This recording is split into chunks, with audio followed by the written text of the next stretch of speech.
الرحيم.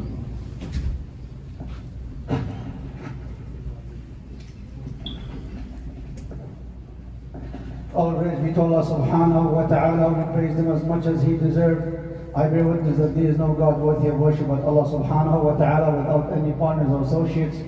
We send our greetings and blessing upon his prophet and messenger Muhammad sallallahu alaihi wasallam, the one who conveyed the message, and those that followed in his footsteps, his family and his companions. Pray Allah subhanahu wa ta'ala and only die as a Muslim. Allah will have for you safety. We continue from the family topic that we spoke last week, and we said it is the foundation to establish a Muslim community. And the family is established upon Islam, everything will be the foundation that will carry this community. Last week we already spoke about the meaning of the family, its duty and its status, the rights and responsibilities of the family, parents and their responsibility or their duty, the rights of the wife and the husband. Today we will continue with the rights and duties of the family, the wife rights and her duties. Women's rights before Islam was digested, meaning they had no rights at all. Allah subhanahu wa ta'ala has ordained or ordered that women have rights in marriage affairs and forbid any harm or attack against women. And she has many duties. What are the wife rights? Islam prohibits to have any control over the woman inheritance and also prohibit to inherit women as materials or objects or the property.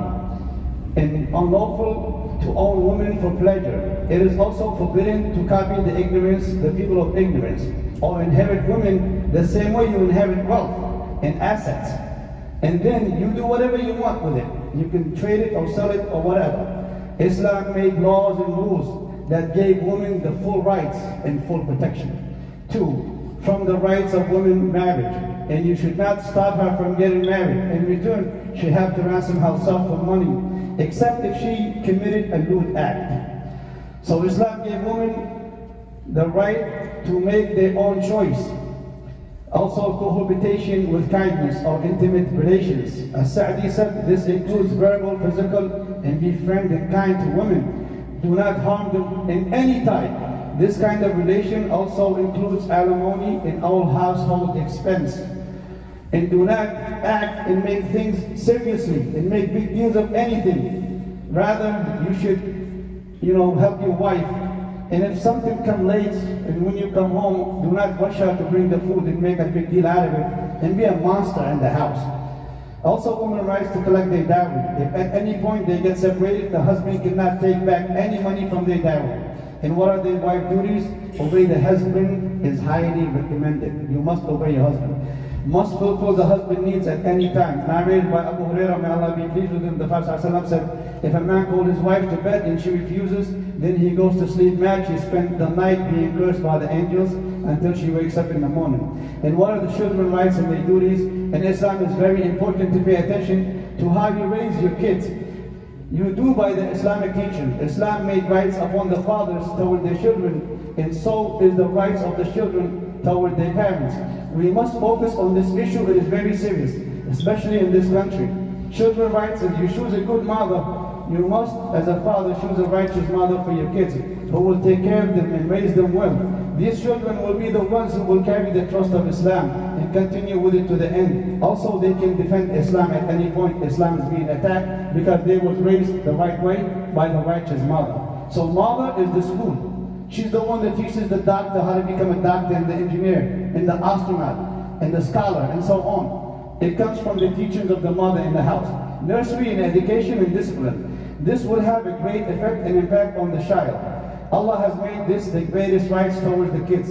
It is an obligation upon the parents, and the mother have the most part in this obligation. The verse said, O believers, save yourself and your family from a fire. Its fuel is people and rocks. Its guards are giant and huge angels, very strong. They do not refuse the orders of Allah, and they do whatever they are commanded.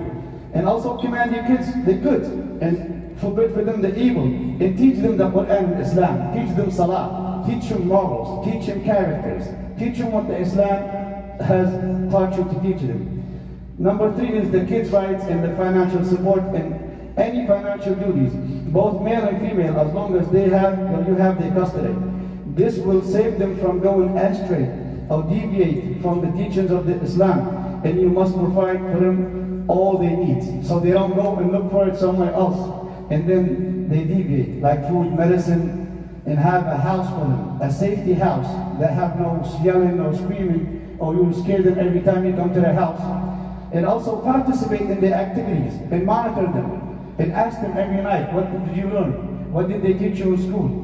And the verse said, let a man of wealth spend from his wealth, and he who his provision is restricted, let them spend from what Allah has given them. Do your best to provide for them. And Al-Qadri said the husband should spend on his wife and his kids as much as he can until Allah gives them from his provision. And then he who is poor, then he spend what you can provide. And strive your best, do your best. Even if you talk to them nicely, even if you have passionate love against them, the kids will understand. And the Prophet ﷺ said, a man who loses those he support is never a sin. It's a sin if you lose your kids and your wife. And number 4, choose a good name for the newborn. So when he grows up, he will not be bullied. Or when he will question himself, why did I have this name? Choose a name that is nice and beautiful. When people call your son, he likes it. And justice among the kids. And this is a very important topic. To have a favorite child of the other will only lead to hate and jealousy and animosity between the kids. And this will have a negative outcome of the family relations, which Islam has preserved and protected by all means. Allah has commanded that we should be just in all affairs, and justice between the kids is very important. And the story of the man who came to Umar, may Allah be pleased with him, he complained that his son is disobedient. So Umar called the kid, and he said, what is my right from my dad? He said, to give you a good mother and to choose a good name for you and teach you Islam, teach you Quran. And the kid said he did not do none of that. And he gave me a name, Ga'lan, or whatever. So the children duties, the Sheikh said, we spoke about it last Friday, and the kids' rights towards their parents. Islam has given full rights and protection for the women and the kids. And if you raise your kids upon the Islamic teachings, you will have a community with a good foundation that will stand on. And when we're here today, the attack against Islam, because no other people or other religion have given women this right. They give them no rights at all. It's all blasphemy and lies, because Islam preserved and protect the woman and gave her complete freedom. She can even ask for her own money. You don't see that in any other religions. They have to go out and do the same thing, like equal like the man, not in Islam. As they always said, in Islam, the woman is the queen of the house. She gets everything because she is the one that raises the generations that will carry Islam, as the Sheikh mentioned and explained. And do not forget the Aqsa and your brothers who are going through this tough time.